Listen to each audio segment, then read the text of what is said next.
ఇంద్రవెల్లి సభకు అయిన ఖర్చు ఎంత, నిత్యం ఢిల్లీ వెళ్ళడానికి స్పెషల్ ఫ్లైట్ చార్టర్డ్ ఫ్లైట్లు వేసుకొని వెళ్తున్నారు, ఇదంతా ప్రభుత్వ ఖర్చుతో వెళ్తున్నారు కదా అని యూటర్న్ ముఖ్యమంత్రిగా రేవంత్ రెడ్డి మారాడు అని చెప్పి చాలా అభ్యంతరకరమైనటువంటి కామెంట్స్ చేసింది. అమ్మ తల్లి, నేను ఒక్కటే అడుగుతా ఉన్నా, భద్రాద్రి శ్రీరాముడికి పట్టు వస్త్రాలు పట్టుకొని పోయిండు మీ అన్న కొడుకు. ఆయన ఏ హోదాలో పోయిండో దానికి ఒక్కదానికి ఆన్సర్ చెప్తే వీటన్నిటికీ కూడా ఆన్సర్ దొరుకుతుంది అనేది నేను తెలియజేస్తూ ఉన్నాను. ప్రభుత్వ నిధుల దుర్వినియోగం గురించి మాట్లాడే నైతిక హక్కు మీకు అస్సలు లేదని చెప్తా ఉన్నాను. ఈరోజు 100 కోట్లు 200 కోట్లు పెట్టి మీ సొంత ఫ్లైట్ కొనుక్కునే స్థాయికి మీరు ఎట్లా ఎదిగారో అని అడుగుతా ఉన్నాను.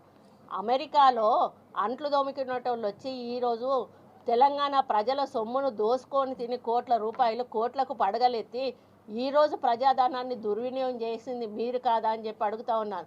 ఈరోజు లిక్కర్ స్కామ్లో ఇరుక్కొని లిక్కర్ రాణిగా పేరొంది ఈరోజు బీజేపీ కాళ్ళ మీద పడి మిమ్మల్ని అరెస్ట్ చేయకుండా ఈరోజు మీరు ఇది ఇంటర్నల్గా అండర్స్టాండింగ్తో పోయి ఈరోజు బయట పడ్డది మీరు కాదా అని చెప్పి అడుగుతా ఉన్నాను.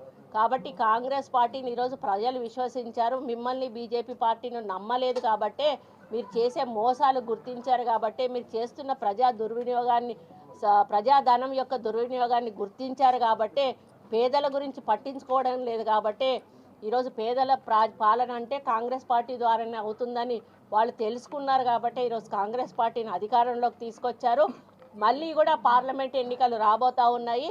నేను ఈ వేదిక మీద నుంచి కవిత గారిని చెప్తా ఉన్నాను, అమ్మ నిలబడు, మళ్ళీ నిజామాబాద్ నుంచి నిలబడతావా, ఒకవేళ ఆడ ఓడిపోయినా అని చెప్పి భయపడి ఇంకో దగ్గర నుంచి నిలబడతావా, ఎక్కడి నుంచి నిలబడతావో నిలబడతాలి. ఈసారి నిన్ను కూడా ఖచ్చితంగా మళ్ళీ ఈ తెలంగాణ ప్రజలు ఓడగొడతారు.